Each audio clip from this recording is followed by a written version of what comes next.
오늘은 선한 목자 되시 예수님에 대해서 함께 살펴봅니다. 지난주에는 양의 문이 되신 예수님에 대해서 함께 살펴봤습니다. 구원은 오직 예수님에게만 있다는 의미였어요. 그 양의 문이 되신 예수님께서 우리를 보호해 주십니다. 양의 문이 되신 예수님께서 우리에게 풍성한 생명을 주십니다. 그런데 여기서 양의 문이 정말 그 문을 이야기하는 것만은 아니라고 했습니다. 이 그림인데 마을의 양들을 지키는 공동 우리가 있었죠. 그 공동 우리를 드나들 수 있는 유일한 문, 그 문을 밤새도록 지키고 있는 그 목자를 의미한다고 말씀드렸습니다.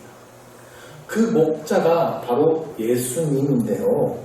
오늘 말씀에서는 바로 그 목자가 선한 목자라고 말씀하십니다. 12절을 보시면 선한 목자와 반대 개념으로 나온 존재가 있는데 삭군이에요. 공동 우리를 지키는 목자는 다 삭군입니다.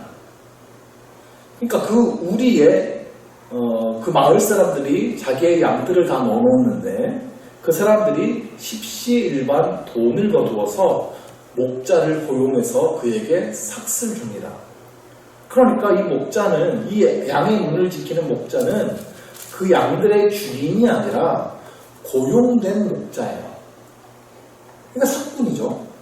우리가 이제 삭군이라고 하면 부정적인 이미지로만 많이 생각을 합니다. 특별히 이제 좀 타락한 목사님들을 향하여서 저 삭군 목자라고 이렇게 이제 욕을 하게 되는데, 그 이제 예수님의 비유를 보면 그렇게 이제 적용하는 것이 맞는 말이기는 합니다. 그런데 당시에 이 삭군이라고 하는 사람을 봤을 때는 이 삭군이 그렇게 나쁜 사람을 뜻하는 말은 아니에요. 12절 말씀 한번 다시 보시면 삭군은 목자가 아니요 양도 제 양이 아니라 이리가 오는 것을 보면 양을 버리고 달아나나니 이리가 양을 물어가고 또 해치느니라. 이 말씀 때문에 삭군 나쁜 놈이라고 쉽게 생각할 수 있는데 현실적으로 한번 생각해 보죠. 자, 삭군 목자는 공동 우리를 지키는 고용된 목자예요. 그러니까 돈을 받고 그 문을 지켜주는, 양들을 지켜주는 사람입니다. 자기 양을 지키는 목자가 아니에요. 그런데 이리가 양떼를 해치려고 다가와요. 이리는 늑대죠.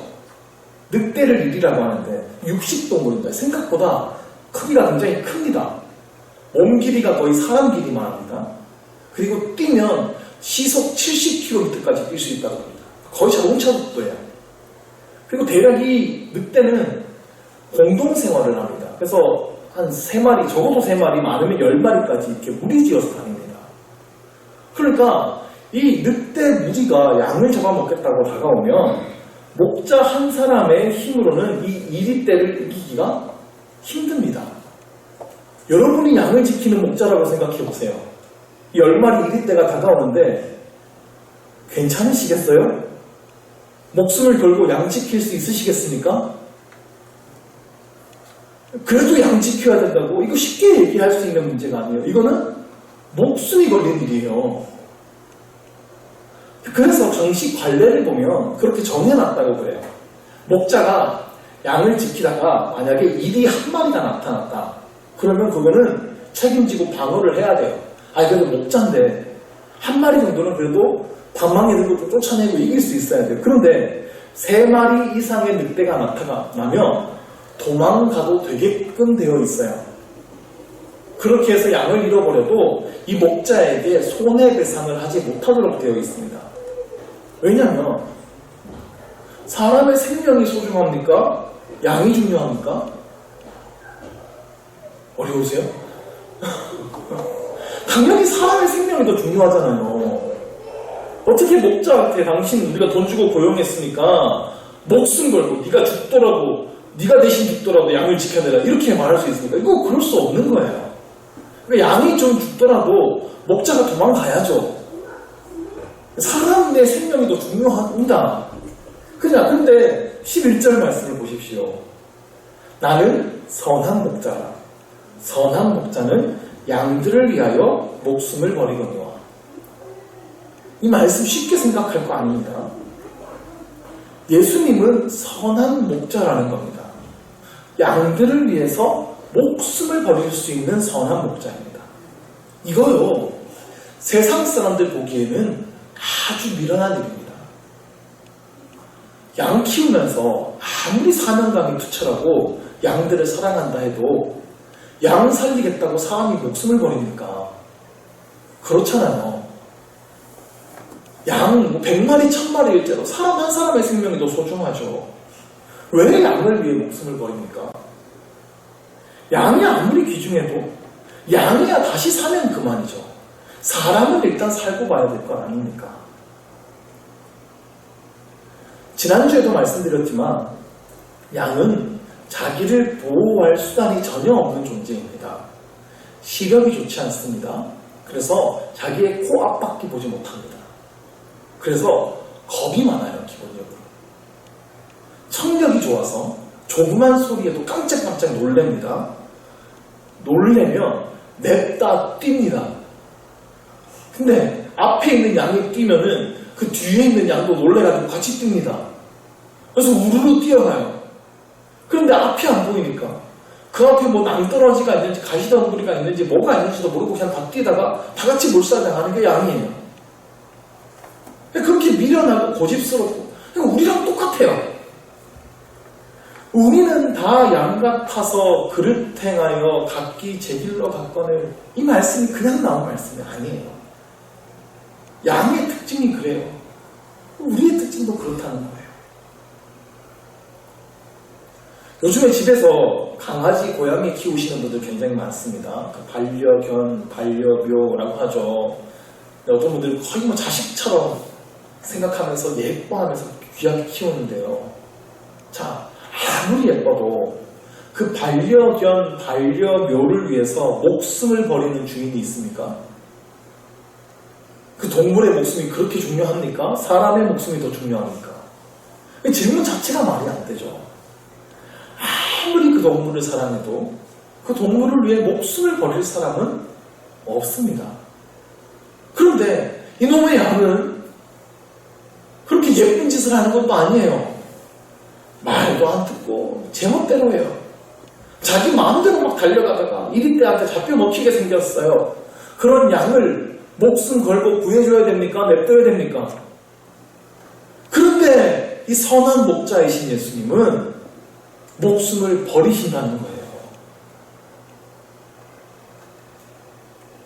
이게 당시 사람들이 듣기에는 정말 충격적인 말씀이에요.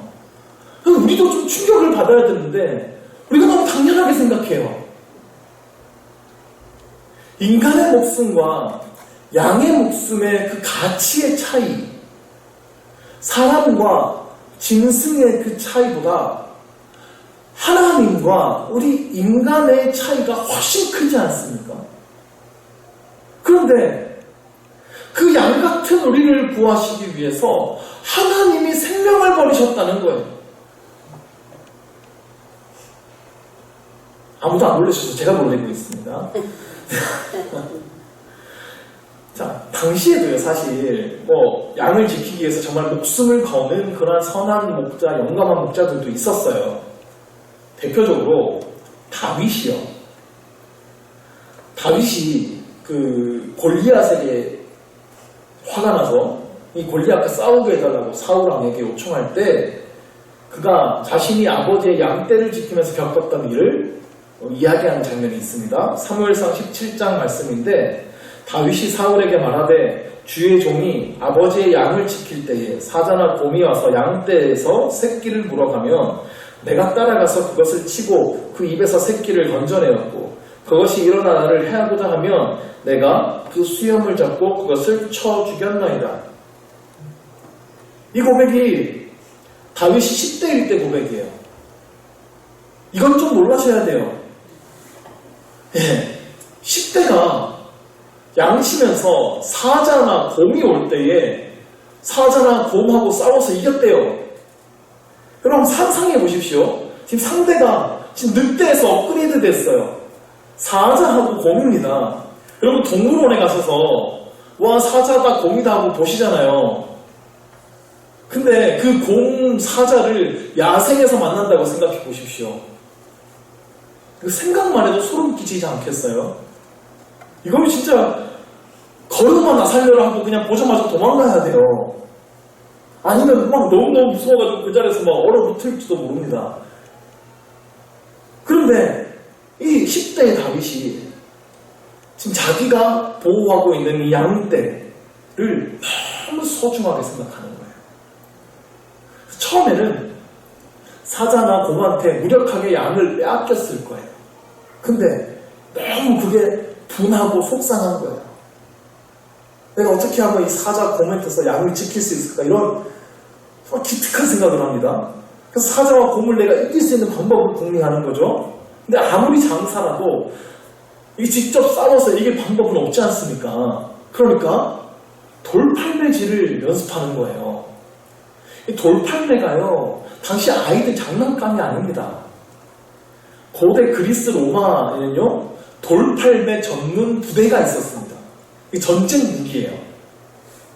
이게 실험한 영상들이 유튜브에 있는데 한번 찾아보십시오. 돌팔매 치고 나옵니다. 이 물맷돌을 원심력을 이용해서 던지면요, 시속 100km가 넘는 속도로 날아갑니다. 성인이 던지면 160km 넘게 날아간다 그래요. 돌이요. 그러면 이거 맞으면 죽습니다. 투구와 갑옷을 입었어도 그걸 뚫을 수 있을 만큼 강력한 무기라고 해요. 문제는 정확도죠. 얼마나 이걸 정확하게 날릴 수 있는가 하는 게 문제인데, 그 10대의 다윗이 이걸 훈련한 거예요. 그러니까 골리앗을 이긴 게 어쩌다가 그냥 믿음으로 해가지고 던졌는데 이게 막방이 맞은 게 아니라 다윗이 자신이 있었던 거예요. 거기에다가 맞출 수 있는 자신이요. 그만큼 훈련한 거죠. 사자와 곰으로부터 양을 지켜야 되겠다는 사명감을 가지고 그걸 훈련한 겁니다. 그래서 내가 때려잡았다는 겁니다. 사자와 곰을. 근데 아무리 다윗이 돌팔매질을 그렇게 잘하게 되었다 그래도 사자와 곰한테 맞선다는 거 이거 쉬운 일이 아니잖아요. 자칫 잘못하다 죽을 수 있는 행동이죠. 그러니까 이 생명을 건 거예요. 근데 그 생명을 건 그 자리에서 그가 의지할 수 있는 분 오직 하나님이시죠. 그 양을 지키기 위해서 하나님 나의 양을 지켜달라고 사자와 곰에게 맞서게 해달라고 하나님께 기도하는 거예요. 그 생명을 지키기 위한 전쟁터에서 다윗의 믿음이 자라난 겁니다. 그래서 골리앗에게 맞설 수 있었던 거예요. 그 증거가 사무엘상 17장 37절에 다윗의 고백에서 나와요. 또 다윗이 이르되 여호와께서 나를 사자의 발톱과 곰의 발톱에서 건져내셨은즉 나를 이 블레셋 사람의 손에서도 건져내시리이다. 하나님이 나를 건져내셨다라고 고백하죠. 양을 지키려는 사자와 맞서는 그 고군분투 속에서 그가 기도하면서 하나님의 건져주신 은혜를 분명히 경험한 것입니다. 그렇게 다윗의 믿음이 강하게 자라난 거예요. 자, 이 다윗과 같은 목자도 정말 선한 목자예요. 용기 있는 목자죠. 양을 위해 목숨을 걸고 싸울 수 있는 목자이기 때문에 이게 인간이 할 수 있는 최선입니다. 선한 목자이신 예수님도 이렇게 우리를 위해 목숨을 버리신다 하셨는데, 그런데 선한 목자이신 예수님께서 우리를 위해 목숨을 버리시는 방법은 완전히 다른 방법이에요. 이것은 하나님의 최선의 방법입니다. 오늘 본문 17절에서 18절에 이렇게 말씀하십니다. 내가 내 목숨을 버리는 것은 그것을 내가 다시 얻기 위함이니 이로 말미암아 아버지께서 나를 사랑하시느니라. 이를 내게서 빼앗는 자가 있는 것이 아니라 내가 스스로 버리노라. 나는 버릴 권세도 있고 다시 얻을 권세도 있으니 이 계명은 내 아버지에게서 떠난도록 하시니라. 예수님의 방법, 예수님의 계명, 아버지께로 같은 이 계명은 자기 목숨을 버리는 일입니다. 죄로 인해 죽을 수밖에 없는 우리들, 멸망의 길로 달려가고 있는 우리를 위해서 우리 죄를 대신 지시고 예수님께서 죽으셨다는 거예요. 그래서 우리를 얻고자 하신 겁니다. 사탄은 그 목자 예수님을 죽이면 양들을 다 차지할 수 있을 줄 알았어요. 그래서 예수님을 죽인 겁니다. 근데 18절을 보면 예수님의 목숨이 빼앗긴 것이 아니라 예수님이 스스로 목숨을 버리신 것이라 말씀하십니다. 예수님에게는 목숨을 버릴 권세도 있고 다시 얻을 권세도 있으세요. 십자가에서 우리를 대신해서 대신 죽으셨고 죽었다가 3일 만에 다시 살아나셨습니다.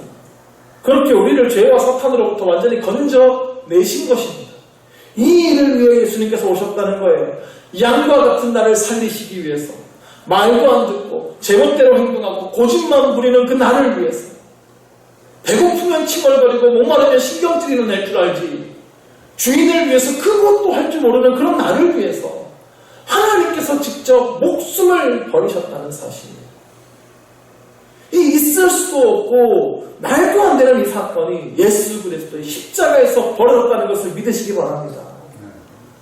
하나님이 인간이 되셔서 우리를 대신해 목숨을 버리셨다는 것, 나의 죄를 대신 지시고 십자가에 죽으셨다는 것, 그 십자가는 내가 죽어야 할 십자가였습니다. 이 은혜와 감격이 우리 마음속에 깊이 새겨져야 하는 것입니다. 나는 선한 목자라고 하는 이 예수님의 말씀 속에는 그 놀라운 사랑의 의미가 담겨 있는 것입니다. 우리가 처음 불렀던 찬양의 가사처럼 양을 위해 생명 바친 목자 예수가 그 사랑을 잠시도 잊어서는 안 되는 것입니다. 예수님께서 우리의 선한 목자가 되신다는 말씀에는 또 한 가지의 의미가 있습니다. 14절, 15절입니다. 나는 선한 목자라, 나는 내 양을 알고 양도 나를 아는 것이 아버지께서 나를 아시고 내가 아버지를 아는 것 같으니 나는 양을 위하여 목숨을 버리노라. 아멘. 선한 목자는 자신의 양과 친밀한 관계를 맺고 있다는 거예요. 선한 목자가 자기의 양을 압니다. 양도 자기의 목자를 압니다. 우리가 보기에는 양들이 다 똑같이 생겼어요. 그런데 양의 목자는 자기 양을 다 알아본다고 합니다. 그리고 양에게 하나하나 이름을 다 붙여줍니다. 그런데 기가 막히게도 양이 자기의 이름을 알아들어요. 또 자기 목자의 음성을 압니다. 자, 이 공동우리 안에 양들이 다 섞여 있어요. 이건 이 집 양, 이건 저 집 양 다 섞여 있는데 아침이 되면 각각 주인들이 자기 양을 찾으러 옵니다. 여러 주인이 다 자기 양 찾으러 올 거 아니에요? 그런데 그 양 우리 안에서 전혀 혼선이 일어나지 않는다고 합니다. 이거 내 양인 것 같은데, 아니 이거 네 양이야, 이거 내 건가, 네 건가, 이러지 않는다는 거예요. 목자가 와서 양순아 하고 불러요. 그럼 정확하게 양순이가 고개를 들고 매 하는 거예요. 만약에 다른 사람이 와서 양순아 불러요. 그럼 그 양순이가 전혀 반응을 하지 않는다고 해요. 양이 실제로 그렇대요. 양이 다른 건 다 둔한데 청력이 굉장히 발달했다고 합니다. 그래서 자기 목자의 음성을 분별하고 자기 이름을 분별하는 거예요. 이게 당시의 상식이에요. 예수님이 지금 상식적인 이야기를 하시는 거예요. 양이 목자와 함께 풀밭을 다니면서 물도 마시고 풀도 뜯고 함께 세월을 보내면서 그 양이 자기 목자의 음성에는 정확하게 익숙해지는 겁니다. 그래서 자기의 이름을 부르는 그 목자의 음성에만 반응을 하는 거예요. 그런데 오늘 말씀을 보니까 양만 목자의 음성을 아는 게 아니죠. 목자도 자기 양을 다 알아봅니다. 양의 얼굴만 알아보는 게 아니에요.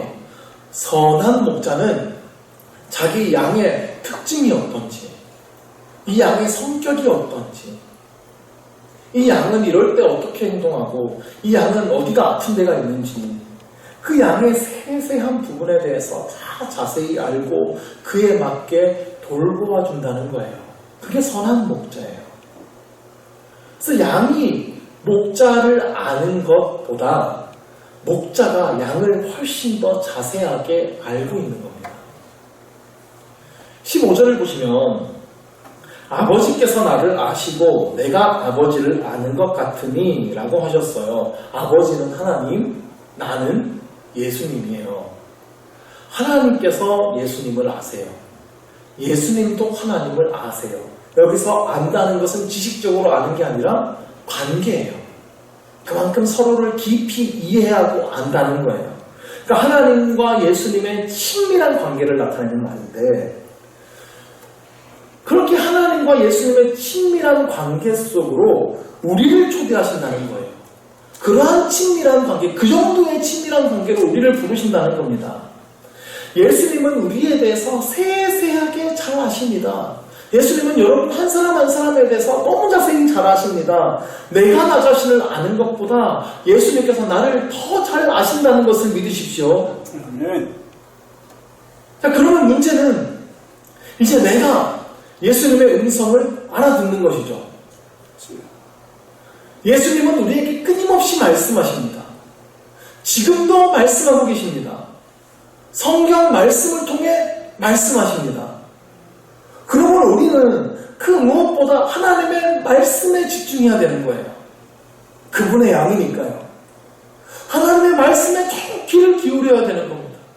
하나님의 말씀을 더욱 알기 위해서 애써야 되는 것입니다. 지난주 본문을 설명하면서 말씀드렸는데 양을 훔치는 도둑이 있다고 그랬어요. 도둑은 양을 훔치고 죽이고 멸망시킵니다. 그러면 양은 누가 도둑인지 누가 선한 목자인지를 분별해야 되는 거예요. 그러니까 도둑은 사탄의 존재를 의미합니다. 그래서 그 사탄이 우리로 목자의 음성을 듣지 못하게 만들어요. 양에게 두려움을 심어주고 목자를 의심하게 만들어요. 그래서 결국엔 양이 목자의 품을 벗어나서 각기 제 길로 가도록 만드는 거예요. 양에게 끊임없이 그게 자유를 얻는 길이라고 속이지만 결국 그게 멸망으로 가는 길이죠. 자, 우리가 이 자리에 모여서 이렇게 함께 예배하고 찬양하고 말씀 듣는다는 것은 우리의 목자가 누구인지 우리는 안다는 증거입니다. 그런데 동시에 우리는 언제건 속아 넘어갈 수 있다는 사실을 반드시 기억해야 합니다. 경계해야 합니다. 사탄은 끊임없이 목자의 음성을 듣지 못하도록 만들기 때문에. 그래서 우리가 정말 경계해야 하는 것은 하나님의 말씀을 듣지 못하게 하는 사탄의 게임, 이 관계에 넘어가지 않는 거예요. 그러려면 끊임없이 우리는 목자의 음성에 집중해야 되는 겁니다. 우리의 목자가 어떤 분이신지를 알기에 힘써야 되는 거예요. 하나님을 알기에 힘쓰시기를 바랍니다. 말씀을 더욱 배우고 알아가기에 힘쓰시기를 바랍니다. 만약에 말씀이 잘 들려지지 않는다면 이건 분명 영적인 문제예요. 물론 목사가 너무 졸립게 설교해가지고 이렇게 들리지 않는다. 그것도 또 하나의 원인일 수는 있지만 전혀 요즘에 나에게 말씀이 들리지도 않고 읽히지도 않는다면 그거는 거의 영적인 문제예요. 하나님 앞에서 그 문제는 반드시 해결받아야 합니다. 정말 하나님의 말씀을 듣기 위해 인생을 거시기를 바랍니다. 거기에 우리의 영혼의 문제가 달려 있습니다. 마지막으로 16절 말씀을 봅시다. 같이 한번 다시 읽읍시다. 또 이 우리에 들지 아니한 다른 양들이 내게 있어 내가 인도할 터이니 그들도 내 음성을 듣고 한 무리가 되어 아멘. 자, 이 우리에 들지 아니한 다른 양들이 있다고 말씀하셨어요. 아직 예수님을 알지 못하고 구원받지 못한 그 영혼들을 가리키는 말이죠. 예수님은 그들도 인도하여 드려야 된다고 말씀하십니다. 그들도 목자 되신 예수님의 음성을 듣고 되고 그들도 한 무리가 되어 하나님의 품에 들어오기를 간절히 원하시는 거예요. 우리가 집에서 키우는 개 한 마리만 잃어버려도 난리가 나잖아요. 사진 붙이고 현상금 걸고 그 잃어버린 개 찾기 위해서 난리가 납니다.